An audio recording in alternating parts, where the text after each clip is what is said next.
حضرت شیخ عبد القادر جیلانی رحمۃ اللہ تعالی علیہ نے فرمایا لوگو، اگر تم چاہتے ہو کہ تمہاری اولاد کی آنکھوں میں حیا ہو،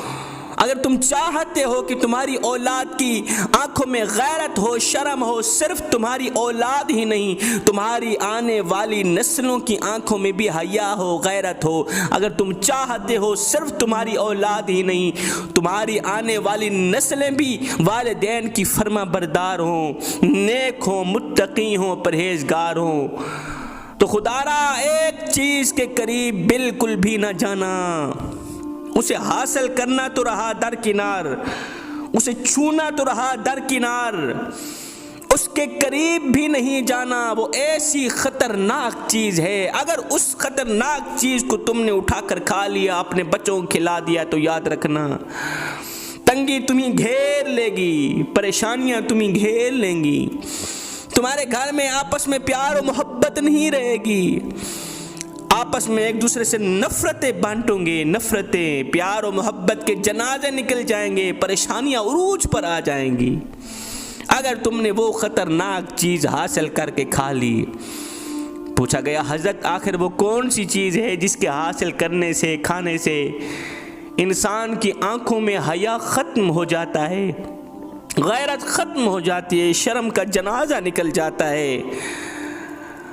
اولاد حلالی بھی نہیں رہتی، والدین کی نافرمانی کرتی ہے، پھر وہ نماز بھی نہیں پڑھے گی، دغا بازی کرے گی، فساد پھیلائے گی، فتنہ پھیلائے گی، مظلوم پر ظلم کرے گی۔ آخر وہ کون سی ایسی خطرناک چیز ہے جس کے کھانے سے اتنا بڑا نقصان ہوگا ہمیں اور ہماری اولاد، ہماری آنے والی نسل کو؟ حضرت شیخ عبد القادر جیلانی رحمۃ اللہ تعالی علیہ نے فرمایا وہ جو خطرناک چیز ہے وہ ہے حرام کا لقمہ، وہ ہے حرام کی کمائی۔ خدارا مر جانا، موت قبول کر لینا، حرام کی کمائی کے قریب بھی نہیں جانا۔ اگر تم حرام کا لقمہ اپنے بچوں کو کھلاتے ہو، اپنی فیملی کو کھلاتے ہو، آپ لوگوں نے دیکھا نہیں ہے لاکھوں کی تعداد میں لوگ ہیں جو پیروں کے پاس جاتے ہیں، مولویوں کے پاس جاتے ہیں، ان کے پاس پیسہ بھی ہے، دولت بھی ہے، سب کچھ ہے، گاڑیاں بھی ہیں، بنگلے بھی ہیں، بینک بیلنس بھی، پیروں کے پاس جا کر کہتے ہیں پیر جی سکون نہیں ہے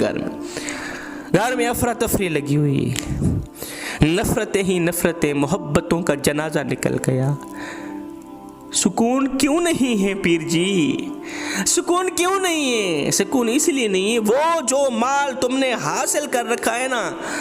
وہ حلال کی کمائی سے حاصل کیا گیا نہیں ہے، وہ مال وہ حرام کی کمائی سے حاصل کیا گیا مال ہے، اور حرام کی کمائی کھانے والا شخص، میرے نبی نے فرمایا جو پیٹ حرام سے پلتا ہے وہ پیٹ جنت میں ہرگز بھی نہیں جائے گا۔ میرے کریم نبی علیہ الصلوۃ والسلام نے فرمایا حرام کی کمائی سے کبھی بھول کر کے بھی صدقہ نہ دینا، حرام کی کمائی سے کبھی بھول کر کے بھی اللہ کے نام پہ غریبوں کی مدد نہیں کرنی، تمہاری ایسی مدد کی اللہ کو کوئی ضرورت نہیں۔ حرام مال سے دیا گیا صدقہ تمہارے منہ پہ مار دیا جائے گا، اس کی تمہیں جزا بالکل بھی نہیں ملے گی، الٹا وبال بن جائے گا۔ قیامت کے دن اگر اللہ نے تم سے پوچھ ہی لیا ہو نادان، حرام کا مال میرے نام پہ بانٹتا رہا، میرے غریبوں کو حرام کی کمائی کھلاتا رہا، میرے بندوں کو حرام کی کمائی کھلاتے ہوئے تمہیں ایک پل کے لیے بھی شرم نہ آئی، تو اس دن اپنے مالک کو کیا جواب دو گے؟ فرمایا حرام کی کمائی سے، حرام مال سے کمایا گیا جو پیسہ ہے، دولت ہے، اس کا صدقہ بالکل بھی نہ دیا کرو، وہ صدقہ قبول ہرگز نہیں ہوگا، الٹا تمہارے لیے وبال بن جائے گا۔ اور جب بھی صدقہ دینا ہے اللہ کے نام پہ دینا ہے تو حلال کی کمائی سے لیا گیا مال دیا کر، حرام کی کمائی سے اگرچہ شکلیں نہیں بدلتی، نسلیں ضرور بدل جاتی ہیں، حرام کی کمائی اگرچہ شکلیں نہیں بگاڑتی، نسلیں ضرور بگاڑ دیتی ہیں۔ کتے کا گوشت کھانا حرام ہے، کتے کا گوشت حرام ہے، مگر سنو حرام کی کمائی سے لیا گیا بکرے کا گوشت بھی تمہارے لیے حرام ہے۔ حلال کی کمائی انسان کھاتا ہے اور حرام کی کمائی انسان کو کھا جاتی ہے۔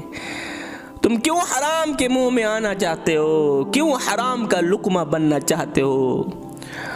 وہ ایک فقیر تھا، درویش، اللہ والا، جس کے دل کا تعلق مالک کی ذات کے ساتھ جڑا ہوا تھا۔ سبحان اللہ۔